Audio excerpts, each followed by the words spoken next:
Welcome to Chatting with the Mayor. I'm Darshell Strickland Love, and I'm here with Mayor Phil O'Dwyer.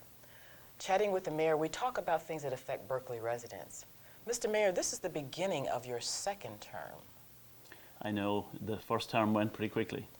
And so the economy is still an issue. So if you compare the first term to this term, what are some of the challenges you think that Berkeley will face? Well, over the period of the last couple of years, I inherited from Mayor Stephan a well-run and vibrant city. The big issue we had were finances, trying to make the dollars, stretch the dollars as much as we could to meet the needs, the services that our residents require and value. And we were very fortunate in that first term to be able to enable the residents to understand the significance of that problem. And they, in turn, voted in enormous numbers to increase the millage, to allow us operational funds to run the city and maintain the services. And we're so thankful to the residents for that. It reflects their insight into the kind of losses that we have experienced over the period of the last few years. The state of Michigan cut our revenue significantly, and we had to make do with less money. And naturally, costs in terms of the services continue to go up. And so the residents voted for that millage, and that has helped us out with regard to operational funds. Unfortunately, that doesn't solve all our problems. And so when you ask about what are we looking at going forward, I think every resident of our town knows that the roads are in great need of repair. I think it is apparent to everyone Coolidge, south of Webster, is a real problem. And the county picks up half the tab, but we would have to pick up the other half. And the county is not in a financial position to expend that money now. So we're going to have to wait maybe 2 years for that. Meanwhile, we're going to have to make decisions about patching and maintaining it and trying to stumble along until the county funds are available. Beyond that, we have the issue of other roads and our water supply system. Our public works staff did an enormous job trying to patch up and fix these water breakages so that the residents would have an adequate supply of water. Now, going forward, we have to do something about the overall water delivery system. So those pipes are getting old, and we have to continue to invest in the future. We do that in another way. You know, it's like when you invest in something that you never see. We invest $400,000 to $500,000 a year in our sewers. Underground, nobody gets to see this money, but $500,000 is a lot of money in our budget, and it goes into relining sewers so that in the future we will have minimal disruption of those services. So the investment year by year should leave us in another 10 years in a really good situation with regard to our sewer system. So that's the kind of investment we need to think about as well with regard to our water supply system and, of course, the roads. Okay. We've had conversations before about Berkeley being the city of choice, and you've rattled off a few things that are components of that. So can you just share a little bit about Berkeley being the city of choice, what that means to you? What city of choice means to me is that Berkeley is a desirable place to purchase a home, raise a family, educate your children, and live every day. And we see so many people coming to our city because of the high quality of the education system in Berkeley, because of the high quality of the services provided by the city, because we have a walkable downtown, and because we were just rated last week the 4th safest city in the state of Michigan. That is a tribute to our public safety department, to Chief Eshman and his staff, that we are able to have that level of reputation. it builds on what happened a couple of years ago when Bloomberg's Newsweek selected Berkeley as the best, most affordable city in America to live. Now, these decisions by outside organizations simply don't happen by accident. They happen because the people of this community make Berkeley the kind of place that you would want to live. And we're enormously proud of that. Berkeley being a city of choice and playing for the future, those two things kind of go hand in hand. That's right. I know that over the past couple of years that the City Council has taken the time to spend a day and a half with strategic planning. Can you talk a little bit about what happens during those sessions? Well, strategic planning is essential for every business and every municipality. I suppose it has been wisely said, where there is no vision, the people perish. And what a planning session like that involves is utilizing the collective wisdom of our department heads, our elected officials, all bright, dedicated, talented people, and putting that pool of knowledge together to line up the priorities that need to be pursued over the period of the next 5, 10, and 15 years ahead. We set down the general direction, the vision for the future, and then step by step we try to implement each stage. And some of those decisions may in 5 years' time need to be tweaked because circumstances may change. But overall, it gives a general sense that Berkeley wants to place itself as a city of choice for this state and this region, to attract people, to attract businesses that further enhance the quality of life for everybody. And so those kind of strategic planning sessions try to establish the objectives and the goals that would lead to that result. Okay. So it sounds like certain priorities are identified during these sessions. Absolutely.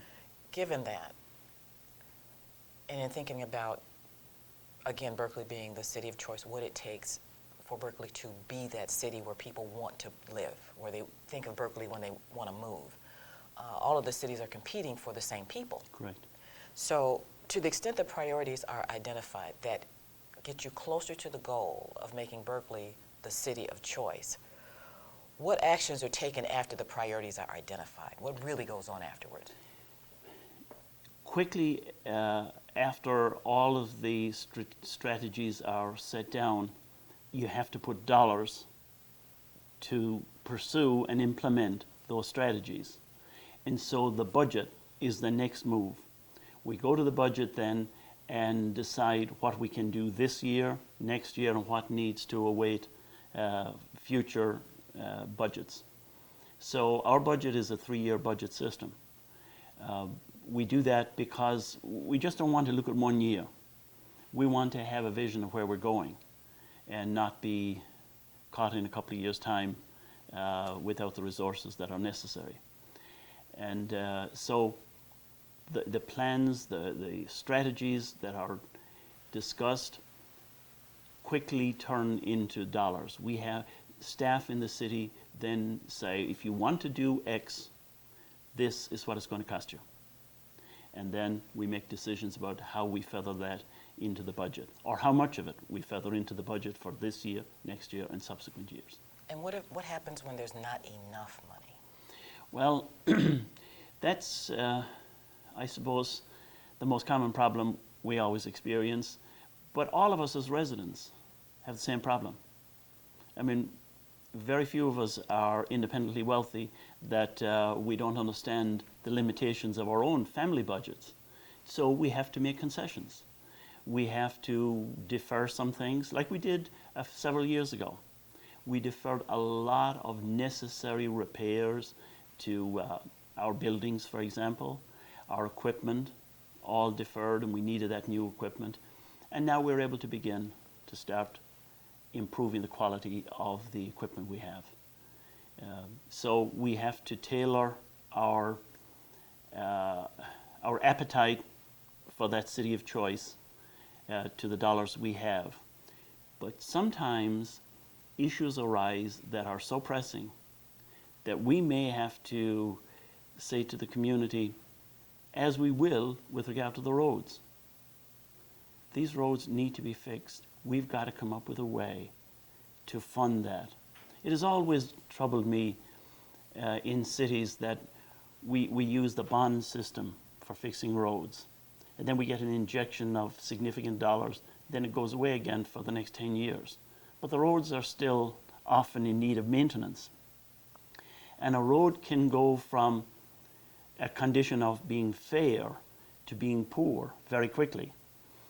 My thinking is we should invest in preventing roads from going from fair to poor, but bringing them from fair to good, to avoid the additional expense that would be involved. To totally build a road is going to cost upwards of $1 million a mile. Now, we have 52 miles of roads in the city. We're not going to be putting in new roads everywhere. Some will have to be rehabbed. And when we do it in conjunction with the water supply line so that we're not digging things up twice. So looking forward, I believe that it is going to be necessary for our city to think about some kind of a mechanism to finance road management and the water delivery system. The likelihood is that it will eventually have to be a bond issue of one kind or another. Now, the specific dollars involved remains to be studied, analyzed, and for the people who specialize in that to come up with numbers. But the task is clear. The mechanism by which it should be funded is yet to be determined. I would suggest that we probably are, because we have several bonds that are going to be ending, expiring. Paid off. In which case, if we were to continue those, it would make a big difference in terms of the ability to have dollars targeted specifically to fixing our roads. Mr. Mayor, when you think about Berkeley in 10 years or 20 years from now, thinking way forward, what are some of the things you think this city council and the leadership in city government should be considering, doing, preparing for right now? Good question. I think that we need to utilize technology significantly better than we are today. I would like Berkeley to be a community where a mother can wheel her little ones down to one of our parks and take out her laptop while the children are playing and be able to be online like that in our parks. The world that younger people live in is a world of technology. And when we're thinking about the future, we need to embrace that world and make life for them convenient. For example, the city app that we're going to be implementing later this year is going to allow our residents to use their cell phone to interact with the city and be able to track any requests they have, much like if they send a parcel through UPS. You can check at any time and you know where it is from the point you're dispatching it to where it is to go. Well, we want to have a parallel application for the city so that a resident would call and say, there is a tree branch that's a problem on my street. We need somebody to come see it and take care of it. That they're able to do that on their iPad, iPhone, or whatever technology they have, and be able to trace when that is going to occur and who's going to be coming to deal with it without ever leaving their home or even from their office at work. They can still understand where they are in that process of getting their tree limb taken care of on their street. So when you talk about the future, that's the kind of future I see for Berkeley, a technology-savvy community. Residents who are aware of the technology and utilize it every day. And the city needs to have systems compatible with what the community is using. Most people look to city government to solve all of the problems that go on here. But is that where the responsibility really lies, or is there partnership here? Who are some of the people you believe should be a part of making Berkeley the future that we see today, or that we perceive today? Well, if everything is left to City Hall and left to government, from my experience in the last 8 years here at City Hall, I can tell you the quality of life in Berkeley would not be as it is today. We have a cadre of volunteers, probably 300 or 400 volunteers, who are there expending their energy, giving their time generously to so many projects in the community to improve the quality of life. That's one whole group. Another is an organization like the Chamber of Commerce, and all they do on the business side, and not just the business side, but the community generally, to improve the quality of life. The DDA, the Downtown Development Authority, another great contributor to the quality of life here. And then there are other civic organizations that do so much in collaboration with the city. I mean, the classic thing is the Cruise Fest. I mean, 1.5 million people come out on Woodward Avenue on that weekend of Dream Cruise. And then on that Friday evening here in Berkeley, we have what is, in the opinion of most people, probably the best opportunity to enjoy those automobiles. That's all done by volunteers. They're working already. This is January. They're working already on the August Cruise Fest. It's a team of people using some of our city staff, working together to make that a memorable event in the community. So when you talk about City Hall is only one player. The difference is City Hall needs to provide the leadership. That, in my view, is our central role, to articulate a vision for the future and then coordinate the players to bring that about. So you said coordinate the players. So how do you keep everybody on the same page? I think part of our job is to inspire people to believe that their generosity is their gift to the future. It's a sense of paying forward. And when you inspire people to donate their time, their talent, their skill, and also recognize its value, you encourage people to do more of it. So I think a key role for the mayor of any city is to be able to articulate that vision, motivate and inspire people to pursue it. And I think that is what makes your city a city of choice. Thank you, Mr. Mayor. Thank you, Darshell. I'm sure there'll be more important conversations about this in the weeks to come, and I hope that you will continue to watch Chatting with the Mayor right here on WBRK. I'm Darshell Strickland Love, and for Mayor Phil O'Dwyer, we say have a great day.